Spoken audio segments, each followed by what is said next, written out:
Iglesia ng Diyos kay Kristo Jesus ay isang napakahalaga at tunay na pagsapit ng ating kapatid ng Mila sa mga bagay na ating inaasahan na darating ay patuloy na pinagpapala ng Diyos. Patuloy na ang kalagahan ng ating buhay ay patuloy na ibinibigay sa mga panahon na dapat at sa mga panahon na ating pinaglilingkuran. At sa araw na po na ito ay patuloy po nating inaalala ang mga kabutihan ng ating kapatid ng Mila. Patuloy na inaalala natin ang isang taon na patuloy na ipinaglingkuran ng ating kapatid ng Mila sa ating Panginoon. At sa mga umaga pong ito ay patuloy natin bigyan ng mga panalangin, bigyan ng mga patuloy na pag-alala ang ating kapatid ng Mila sa patuloy na pinaglingkuran niya ang kanyang buhay sa ating Diyos. At napakabuti po, napakaganda na sa isang pamilya, tulad po ng sa mga oras na ito ay nakikita po natin ang ating kapatid Kelsey, kapatid na Romel, ay patuloy po talaga na binibigyan nila ng halaga ang mga bagay na patuloy na pinaglingkuran ng kanilang magulang sa kanilang mga buhay. Mahirap man po na mawalay ang isang magulang sa kanyang mga anak. Ngunit ang mga bagay po na ito ay isang pagpapala sa buhay ng ating kapatid na Mila. Isang pagpapala sa buhay ng ating kapatid Jelsel, sa buhay ng ating kapatid na Romel na patuloy na ipinaglilingkuran ang banal na pangalan ng ating Diyos. Sa ating pong magampanin sa umagang ito, may mga bagay po na nagpapatunay bakit dumarating po ang mga bagay nito sa ating buhay, dumarating ang kapahingahan o yung sinasabi po na kamatayan sa ating mga buhay. Sabi nga po, mga kapatid, sa ikalawang Samuel chapter 14, verse 14, sapagkat tayo'y mamamatay na walang pagsala at gaya ng tubig na mabubuhos sa lupa na hindi mapupulot-ulit. Katunay lamang po mga kapatid, na kapag ang katakdaan ng ating mga buhay ay dumating, hindi na po natin ito mababawi kailanman. Kapag dumating ang mga bagay na kailangan na mawin ng ating Diyos, ang hininga na patuloy na pinagpala sa atin, hindi po natin ito mapipigilan. Ito po ang mga bagay na nais na ikabatid sa atin sa umagang ito, na ang lahat ng bagay ay may katakdaan. Ang lahat ng mga bagay ay may panahon ng panukala sa silong ng langit, panahon ng kapanganakan, at panahon ng kamatayan, panahon ng pagkatanim, at panahon ng pagpulon ng itinanim. Katulad pa nga po, sa mga sandaling ito, ang kapatid na Mila po ay nakahimlay sa nisyong ito, at patuloy lamang po na ang kapatid na Mila ay binigyan ng kapangyarihan ng ating Diyos kasama ng kanyang magawa. Patuloy lamang po na ang pananampalataya na ipinagpala ng Diyos ay patuloy na ipagpapala sa takdang panahon na uling bubuhayin ang mga lingkod ng Diyos upang patuloy na kasamahin niya na magbibigay ng kapurihan, karangalan sa kanyang banal na pangalan. Isang bagay lamang po ang dapat nating panghawakan sa ating mga paglilingkuran. Habang tayo nabubuhay, gumawa po tayo ng mabuti sa ating kapwa. At tulad po ng ginawa ng ating kapatid na Mila, nung una po ako naglilingkuran sa lokal ng Manila, doon talaga ang nakita ko kung paano ang patnubay, ang gabay ng kapatid ng Mila sa akin ay talagang ibinigay niya sa panahon na dumarating ang mga bagay na sa paglilingkuran ay pinakita niya ang mga karapat-dapat na gawin sa paglilingkuran sa ating Panginoon Diyos. At sa pag-alakan ko sa akin na talagang patuloy na ipinagpala ko po yung mga bagay na yun sa aking buhay. Patuloy na ipinagpala ng kapatid na Mila ang mga bagay na ito sa aming paglilingkuran sa ating Diyos. Kaya sa patuloy po nating magampanin po sa bagay ito, tayo po ay mananalangin, ipagtatagubilin po natin ang ating kapatid na Mila, ang mga bagay na patuloy na ipinaglingkuran po ng ating kapatid na Mila, at patuloy din po natin dinadalangin ng kapatid na Romel, kapatid na Lisel, at ang kapatid na Grace upang patuloy na ipagpala ng Diyos ang walang hanggang kabutihan na patuloy po na ipinagpapala sa bawat isa sa atin. Ayun po ay manalangin.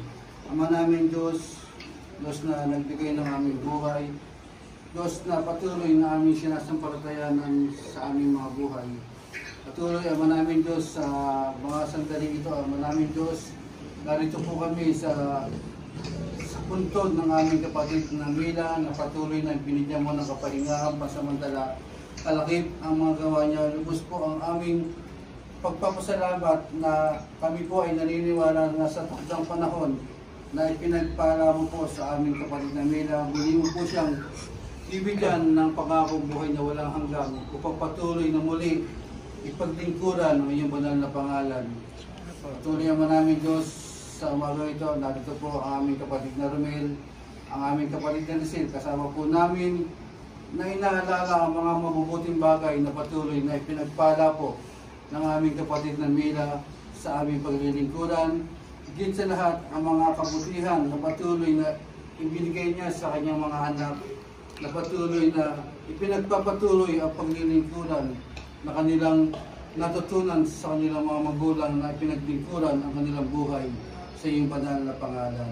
Ama namin Diyos, marami pong salamat sa umagang ito. Nawa ang mga bagay po na aming idinadalangin, ang mga bagay po na aming patuloy na idinudulog sa iyong harapan ay patuloy na makarating at maging ganap at kaaya-aya po maging matagumpay po ang aming paglilingkuran sa iyong banal na pangalan. Ama namin Diyos, sa mga umagang ito, amin pong ipinagtatagubilin ang kaluluwa at espiritu ng aming kapatid na Mila na sa iyong mga palad.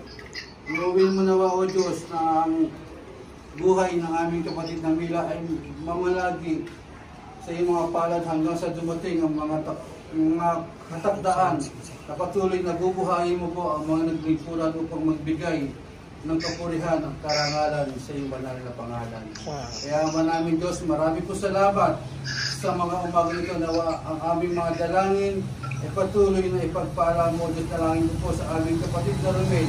Ay kita mo po ang kanyang mga bagay, ang mga paghihirap, ang mga paglilingkuran o Diyos na kanyang ipinagpapala sa iyong banal na pangalan.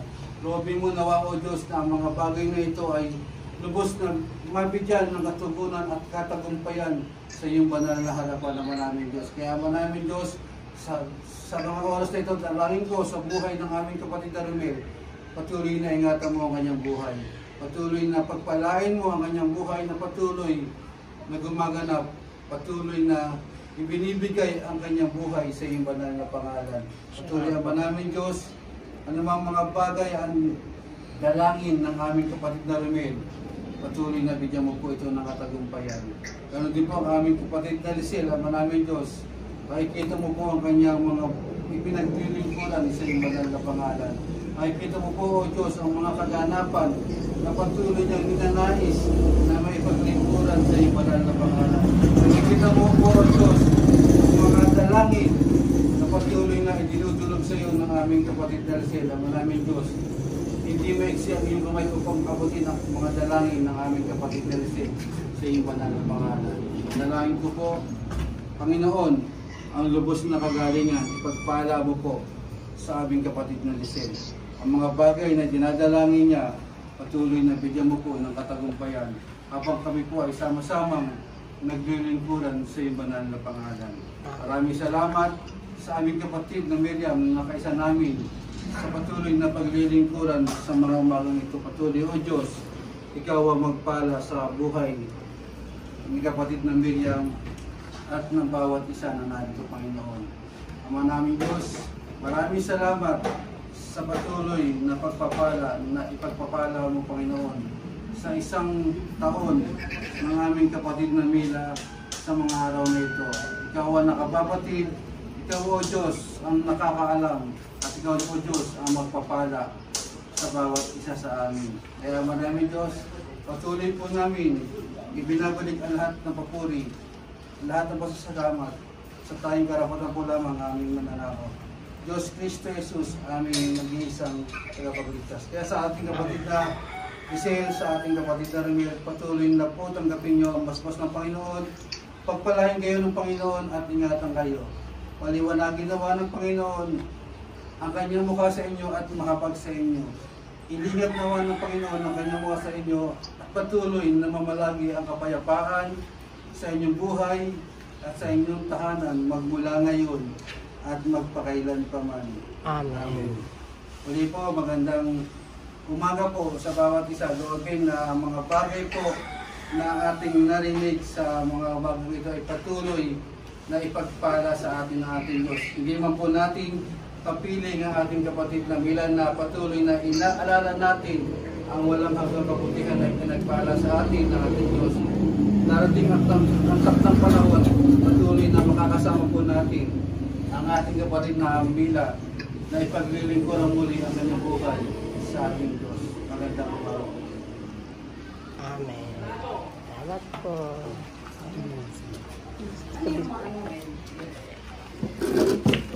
Ano umingin eh? Ay,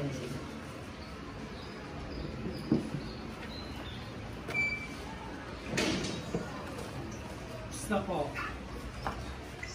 Hey.